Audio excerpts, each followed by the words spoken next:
ये आज तलवार फेंक करके ये संदेश दिया गया कि इस देश के किसानों की आजादी में बुंदेलखंड आज से पूरे तन मन धन से लड़ाई लड़ेगा और वो इतिहास से पुराना इतिहास है उसको दोहराने का काम करेगा। भारतीय किसान यूनियन जिंदाबाद, भारतीय किसान जिंदाबाद, भारतीय किसान यूनियन जिंदाबाद, माननीय विकास जिंदाबाद।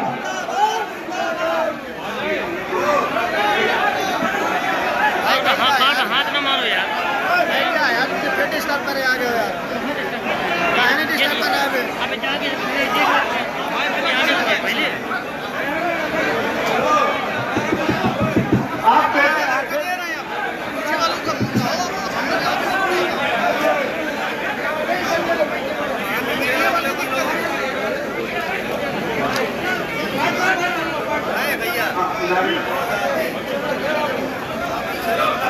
मैं एक बार फिर से रिक्वेस्ट कर रहा हूँ इतनी आवाज आ रही है कि टीम फाट जाए, बुंदेलखंड का नाम न कटाओ। मैं कहूँगा निकलो घरों मकानों से, आप कहोगे जंग लड़ो बेईमानों से। मैं कहूँगा पहले लड़ेंगे गोरों से, तुम कहोगे अब लड़ेंगे चोरों से। अब चोर से कि टीम फाट जाए, टिकैत जी भी याद रखे दिल्ली तक। निकलो घरों मकानों से, निकलो घरों मकानों से, निकलो घरों मकानों से। पहले लड़े थे गोरों से, अब लड़ेंगे चोरों से, पहले लड़े थे गोरों से, अब लड़ेंगे चोरों से, पहले लड़े थे गोरों से। अब लड़ेंगे चोरों से।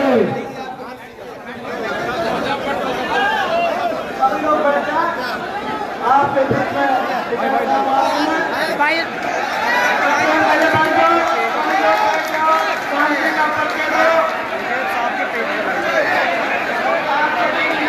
सब लोग अपनी अपनी जगह में बैठ जाए, कृपया करके अपनी अपनी जगह में बैठ जाए। एक बार फिर आपसे कह रहा हूँ कि अपनी अपनी जगह में बैठ जाए, व्यवस्था बना लें, व्यवस्था बना लें, अपनी अपनी जगह में शांत होकर बैठ जाए। सभी लोग अपनी जगह में शांत होकर बैठ जाए।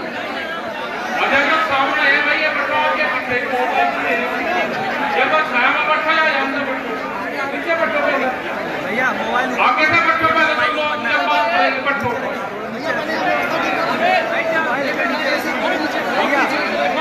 यहाँ से भी बैठो भैया, आपके पीछे भी आदमी है भाई, बैठो पीछे बैठो भाई, कैसे लड़ोगे पहले बैठ लो बैठो।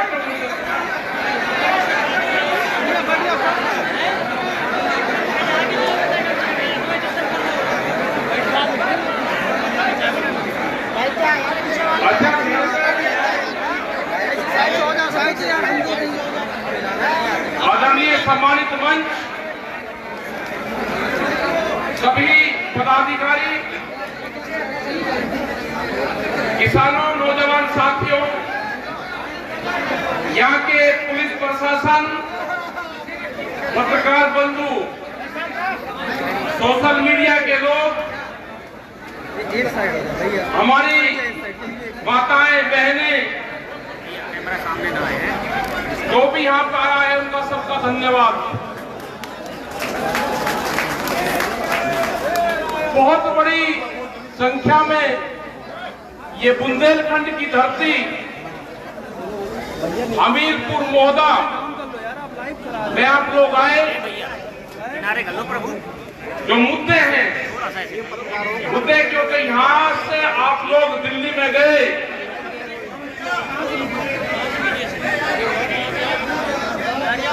यहाँ के लोगों ने हालात देखी, अखबारों और टीवी के माध्यम से सबने आपने देखा कि दिल्ली में 10 महीने से आंदोलन चला हुआ है। दिल्ली को चारों तरफ से घेर कर रखा है पिछले 10 महीने से। मुद्दे हैं कि भारत सरकार जो कानून लेकर आई, उन कानूनों को वापसी करे बेकानून इलीगल तरीके से बना हुए कानून देश की जनता को मान्य नहीं है। जो कानून देश में गोदाम पहले बने और कानून बाद में बने, ये देश की जनता उन कानूनों को नहीं मानेगी। अनाज व्यापारी के गोदाम में बंद होगा, रोटी उसकी तिजोरी में बंद होगी। देश में भूख के आधार पर रोटियों की कीमतें तय होंगी। ये आंदोलन किसानों का नहीं है, ये आंदोलन उन 14 करोड़ नौजवान का है जो प्रधानमंत्री ने कहा था कि मैं हर साल 2 करोड़ बेरोजगार लोगों को नौकरी दूंगा। इनके घोषणा पत्र में नहीं लिखा था कि हम रेलवे के प्लेटफार्म का टिकट 50 रुपए करेंगे, हम ट्रेनों को बंद करके स्पेशल ट्रेन का नाम देके और उसके 4 गुना रेट करेंगे। नहीं लिखा था, इसमें नहीं लिखा था कि 60 साल से ऊपर जो रेलवे में जो टिकट में कम रेट पे मिलता था, जो बेनिफिट होता था आम जनता को, आज वो पूर्ण रूप से बंद कर दिया गया।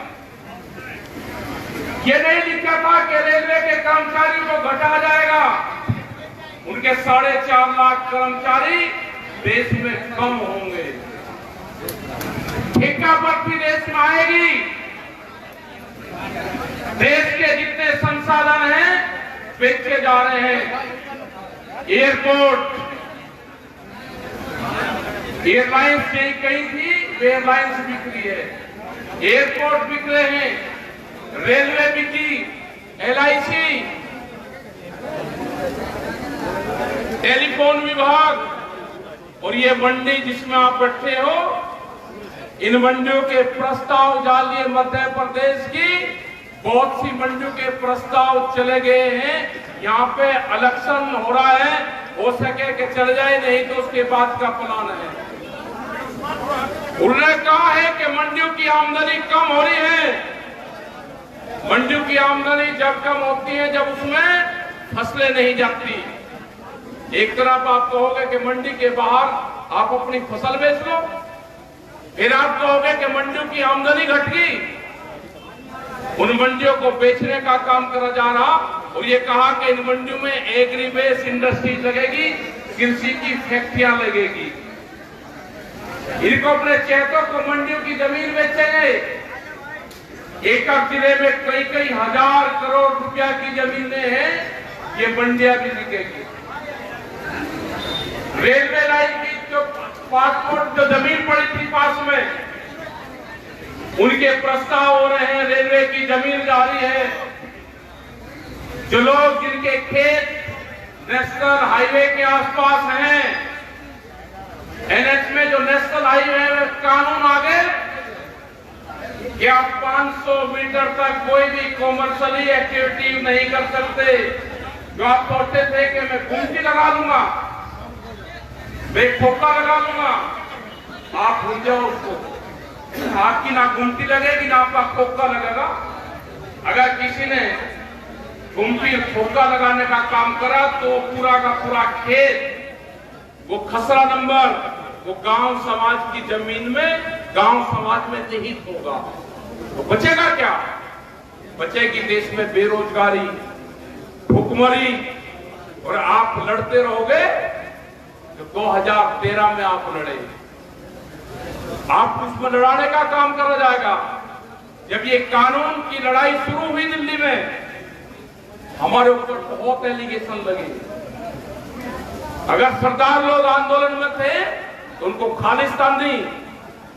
कौन सा देश है खालिस्तान दी? क्या सिख कौम ने थी जिन्होंने जंगलों को तोड़ के देश को अनाज दिया? 2013 में दंगे करवाने का काम सरकार ने करा। इनको खालिस्तानी बताओगे? अगर कोई मुस्लिम समाज से लोग हैं इनको पाकिस्तानी बनाओगे? क्या वो हम देश में करना चाहते हैं? ये वही लोग हैं जिन्होंने झगड़े करवाए। इनके चक्रव्यूह में नहीं फंसना। जब हमने आंदोलन उड़ा के चला तो इन्होंने कहा कि छोटा बड़ा किसान है। जब आंदोलन जनवरी के महीने में हमको लाल किले पे लेके गई, लाल किले का कोई रास्ता नहीं जानता था। लाल किला डालमिया को बेच दिया, इनका लाल किला नहीं है।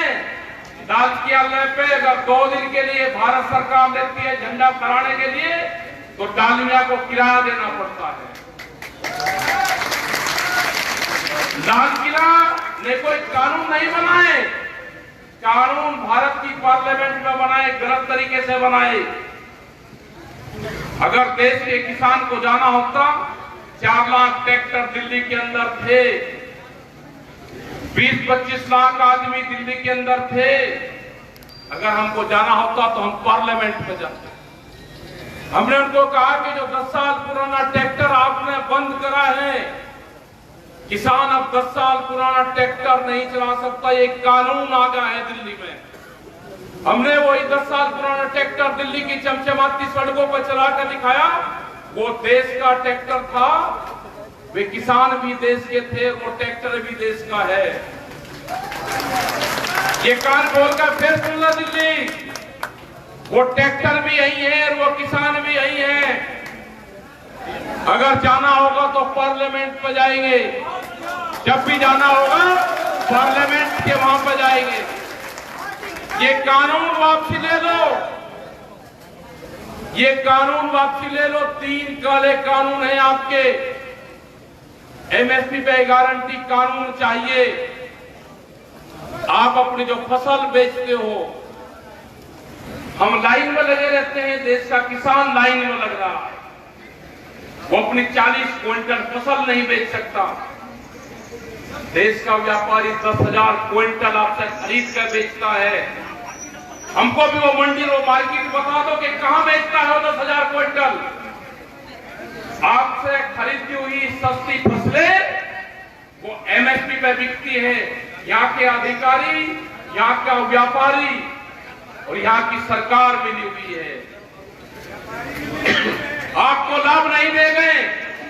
बड़ा व्यापारी यहाँ का मिला हुआ है, छोटे दुकानदार और छोटे व्यापारी को मारना चाहते हैं। जो दुकानदार शहर में नौकरी करता, दुकान करता है, वो इंडस्ट्रीज वाला नहीं है।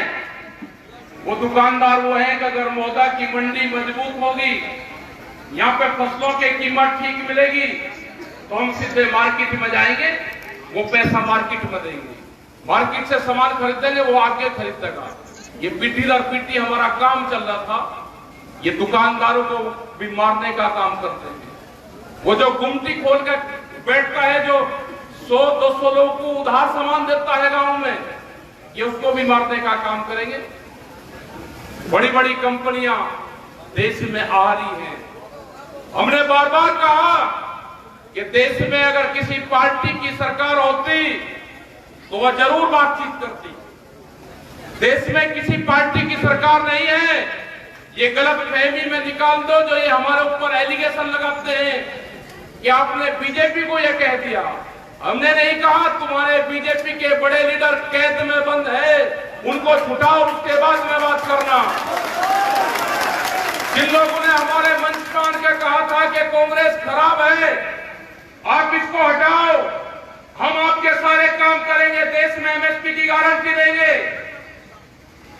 वो आप लोगों ने हटवाई, हमने सबने हटवाई वो सरकारें। आज कहां गए आप लोग? आज कहां गए वे लोग जो हमारे मंचू पान के भाषण देते थे? वे आज दिखाई नहीं देते, वे कैद में बंद हैं। नेता मुक्ति अभियान देश में चलाना पड़ेगा। ये सारे बंधन तोड़ के बाहर आएंगे। इनकी सरकारें नहीं है देश में। देश में है मोदी सरकार, और मोदी सरकार को चलाती है कंपनियां। ये कंपनी राज देश में नहीं चलेगा। कंपनी राज नहीं चलेगा। नारे भी सरकार बताएगी कि कौन सा नारा लगेगा। कोई एडवाइजर बॉडी की मेंबर नहीं है कि नारे कौन सा लगेगा। नारा जो लगेगा देश में वो लगेगा। हमको संविधान में राइट्स दिए गए हैं कि हिंदुस्तान में रहने वाली हर जातियां, हर धर्म के लोगों का सम्मान होगा। कौन पूजा पद्धति कैसे करेगा उसका सम्मान करा जाएगा। यहाँ पे हमको राइट्स दिए गए हैं संविधान में। हमने नारे भी लगाए जो हमको संविधान ने दिए, वे नारे भी लगेंगे और तुम्हारे खिलाफ आंदोलन भी चलेंगे। ये किसान, ये देश का नौजवान, ये महिलाएं, ये दुकानदार आपके खिलाफ निकल चुका है। आप जो एलिगेशन लगाओगे हम उनको सहन करेंगे। हम आपको देश नहीं बिकने देंगे। ये बहुत बड़े बड़े भाषण आपने कहे कि हम देश नहीं बिकने देंगे। आज वही प्रधानमंत्री है देश को बेचने का काम कर रहा। हम आंध्र प्रदेश में गए, विशाखापट्टनम, वहां पे 6 गांव के किसानों ने 22,000 एकड़ जमीन विशाखापट्टनम स्टील प्लांट जो भारत सरकार का एक उद्योग है उसको दी फ्री ऑफ कॉस्ट 22,000 एकड़ जमीन। जब उसमें कुछ काम चला लोगों ने वहां पे आंदोलन करा। 32 लोग उस आंदोलन में मारे गए किसान। आज वो पूर्ण रूप से भारत सरकार को आमदनी देने वाला एक बड़ा उद्योग है। उसकी कीमत 3.5 लाख करोड़ से 4 लाख करोड़ है। उसको 14,000 करोड़ रुपए में अडानी को बेचा जा रहा। देश बिक रहा है। हम धर्मवाद में हैं। देश बिक रहा है। हम धर्मवाद में इसको छोड़ना पड़ेगा। सबसे पहले प्रायोरिटी हमारा नेशनल फ्लैग है, तिरंगा। हमको जो राइट्स दिए गए हैं उसके नीचे हमको आंदोलन करने पड़ेंगे। हमको संविधान बचाने का आंदोलन करना पड़ेगा। बाबा भीमराव अंबेडकर जो हमको विरासत दे के गए उसकी लड़ाई हमको लड़नी पड़ेगी। जो चौधरी चरण सिंह, चौधरी टिकैत साहब जो इस आंदोलन की राह पर हमको दे के गए, हम आज उस भूमि पाए जो एक क्रांतिकारियों की भूमि है, जो झांसी की रानी की भूमि है, जो आला उदल की भूमि है, जिन्होंने अन्याय के खिलाफ हमेशा जंग लड़ी। उसी भूमि से आए कि उठो, जागो और लड़ो। आज टाइम आ गया। अपनी फसल और अपनी नस्ल बचाने का आज टाइम आ चुका है। आने वाली पीढ़ी आंदोलन नहीं कर सकती। यहाँ पे बहुत संस्थाएं देश की बिखरी है।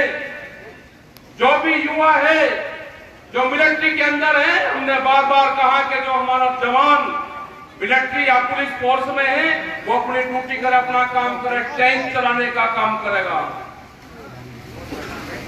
जो युवा किसान है वो अपने खेत में ट्रैक्टर चलाने का काम करता है, वो चलाता रहे। और जो दूसरा युवा है जिसपे ट्विटर और कंप्यूटर और मोबाइल चलाने का काम आता है, वो ट्विटर से इन जालिमों का मुकाबला करना पड़ेगा। हम इनके काबू नहीं आए। आमने सामने की जंग में हम इनके काबू नहीं आ रहे। हमारा आंदोलन पिछले 10 ये कहते हैं कि नारे क्यों लगाए, नारे लगते रहेंगे। हिंदुस्तान में रहने वाले हर आदमी नारा लगाता रहेगा, लेकिन तुम ये बचाओ कि देश बिकना कम बंद करोगे। आप देश को बेचोगे और हम नारे भी ना लगाएं।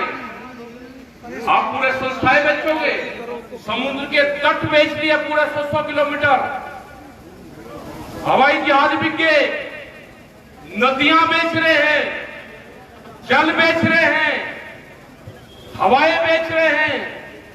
काम करना चाहिए था तो ऑक्सीजन पे काम करते, हॉस्पिटलों पे काम करते, एजुकेशन पे काम करो, सड़कों के ऊपर काम करो। देश को तोड़ के और लड़ा के आप भावनाएं खिलवाड़ करके काम करोगे।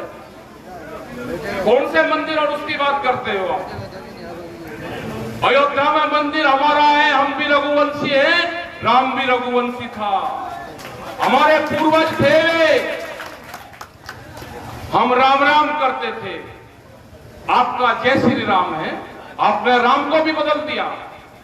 हम हल जोतते थे तो ले राम का नाम कहते थे। हमारा तो बैल भी हमारी भाषा समझता था। आप कहां लेकर जाओगे देश को? आप विकास में काम करो। जब भी सरकारें या पॉलिटिकल पार्टी धर्मवाद में आएगी, देश का विकास नहीं हो सकता। ये देश कृषि और ऋषियों का देश है। पुरानी परंपराएं हमारी रहे हैं। यहाँ की कृषि भी जिंदा रहेगी और यहाँ पर ऋषि पद्धति भी जिंदा रहेगी। तुम्हारी ठेकेदारी नहीं है सरकार की कि आप बंदूक को टच करने का काम करोगे। आप ऋषि पद्धति पे भी उंगली उठाओगे और आप खेती किसानी पे भी उंगली उठाओगे। ये देश जब तक आंदोलन करता रहेगा, देश का जवान, जब तक आप ये देश को बेचना बंद नहीं करोगे, आप हमको लड़ा के देश को बेचोगे, देश नहीं बिकने देंगे।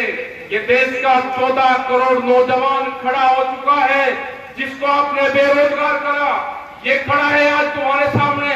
तुम आओगे ना बीच में, तुम गए बंगाल के अंदर, तुम गए बांग्लादेश में, कि हम आजादी की लड़ाई में शामिल थे। बांग्लादेश की कहां से आजादी की लड़ाई लड़ी गई? बांग्लादेश में गए, हम गए, वहां पे एक मुट्ठी चावल मांग रहे थे ये वहां के किसान से। हमने उनको बताया कि इस एक मुट्ठी चावल की कीमत मांगो। जैसे ही वहां के किसानों ने कीमत मांगनी शुरू करी, ये वहां से बैक हो गए, भाग गए। ये आएंगे आपके बीच में भी, आप भी प्रचार करो प्रधानमंत्री का और हम भी प्रचार करेंगे देश के प्रधानमंत्री का। ये ध्यान से सुन लेना, आपके बीच में आएंगे ये लोग अब दिल्ली से। देश के प्रधानमंत्री ने कहा कि 2022 में किसान की आमदनी दुगनी होगी। ये ध्यान से सुन लेना सब लोग। 1 जनवरी से बिकने वाली हर फसल की कीमत दुगनी होगी। देश की सरकार ने कहा 3 महीने का टाइम है। 1 जनवरी से बिकने वाली हर फसल के रेट एमएसपी पे दुगने चाहिए। ये हमारा आंदोलन का नारा होगा। इनसे क्वेश्चन करना कि 2011 में जब नरेंद्र मोदी गुजरात के मुख्यमंत्री थे, एक फाइनेंशियल कमेटी थी 11 मुख्यमंत्रियों की, उसमें एक कमेटी के अध्यक्ष थे। वहां से एक प्रस्ताव गया था कि एमएसपी को गारंटी देनी चाहिए। ये प्रस्ताव 2011 में मुख्यमंत्री की जो फाइनेंशियल कमेटी थी उसके रिकमेंडेशन थी। उस टाइम पे ये उस कमेटी में थे। आज ये देश के प्रधानमंत्री हैं, हमको गारंटी चाहिए, एमएसपी पे गारंटी कार्ड आप दोगे तो आप काबू में आना, आपसे क्वेश्चन लोग करेंगे। अपनी फसलों को आधे रेट में नहीं बेचेंगे। एमएसपी पे गारंटी कार्ड। 2022 में फसलों की कीमतें दुगनी। बुंदेलखंड में अगर जिस जमीन पे हम आए, यहाँ पे अन्ना पशु जो पड़ता है पूरा बर्बाद होते हैं खेत हमारे यहाँ के। यहाँ के डैम, 3 डैम यहाँ के प्रस्तावित अभी है, वे डैम यहाँ के बने। अन्ना प्रथा यहाँ की पूर्ण रूप से खत्म हो, किसानों को लाभकारी मूल्य मिले। जो हजारों नौजवान रोज यहाँ से 10 से 15 हजार लोग बहुत गाड़ियों में, पूरे बुंदेलखंड के लोग दिल्ली और शहरों में काम करने के लिए जाते हैं। इतनी बेरोजगारी, खनन संपदा बुंदेलखंड में भरी हुई है, जिससे उसका लाभ यहाँ के किसानों को नहीं है, यहाँ के व्यापारी को नहीं है, यहाँ के दुकानदारों को नहीं है, यहाँ की जनता को नहीं है। यहाँ का नौजवान बेरोजगार है, उसको उठना पड़ेगा, आंदोलन का रास्ता पकड़ना पड़ेगा। दिल्ली में आप लोगों को आना पड़ेगा। आपको ट्रेन के माध्यम से, आप दूसरे माध्यम से आप दिल्ली आओ। दिल्ली में लड़ाई जारी है, दिल्ली में आंदोलन जारी है। भारत सरकार को हमने कहा है कि हम बातचीत के लिए तैयार है। देश का किसान कंडीशनल बात नहीं करेगा।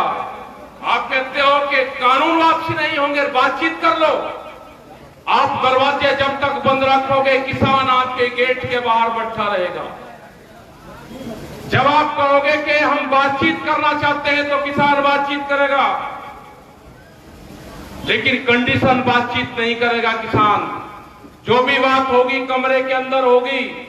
आप देश के पत्रकारों को गुमराह कर रहे हो, बार बार बयान देते हो आप इनके माध्यम से। आप कंडीशन लगा के बातचीत करना चाहते हो। आपको कानून भी वापसी लेने पड़ेंगे और एमएसपी पे गारंटी कानून भी बनाना पड़ेगा। आपको 10 साल पुराने ट्रैक्टर की भी परमिशन देनी पड़ेगी। आपको पॉल्यूशन का भी जो सिस्टम है आपको उसको भी खत्म करना पड़ेगा। दूध की भी एक पॉलिसी लेकर आ रहे हैं ये बाहर से दूध की बड़ी कंपनियों को बुलाना चाहते हैं यहाँ पे। बोले पूरा का पूरा देश कोई सिस्टम छोड़ने का नाम नहीं लिया। तो हमारा यही सवाल है कि जब तक आप कानून वापसी नहीं लोगे, किसान से बातचीत नहीं करोगे, ये आंदोलन हमारे जारी रहेंगे। हम पूरे देश में जाएंगे, पूरे प्रदेश में जाएंगे और हम लड़ेंगे और जीतेंगे। इन्हीं नारों के साथ में हम लड़ेंगे, लड़ेंगे, जीतेंगे। और यहाँ पे निरंजन राजपूत, यहाँ पे विशेखा राजपूत और उनकी पूरी टीम, श्रीनाथ इनके दो नाम है भाई, रजा मुलाद और श्रीनाथ, ये सारे लोग और इनकी पूरी टीम को धन्यवाद देना चाहता हूँ। जितने भी लोग यहाँ पे आए, पुलिस प्रशासन को भी, कि ये मंडियां हमारी है, इसमें परमिशन का कानून मत बताओ। हाँ, राघव भाई ने नाश्ते का इंतजाम करा, धन्यवाद।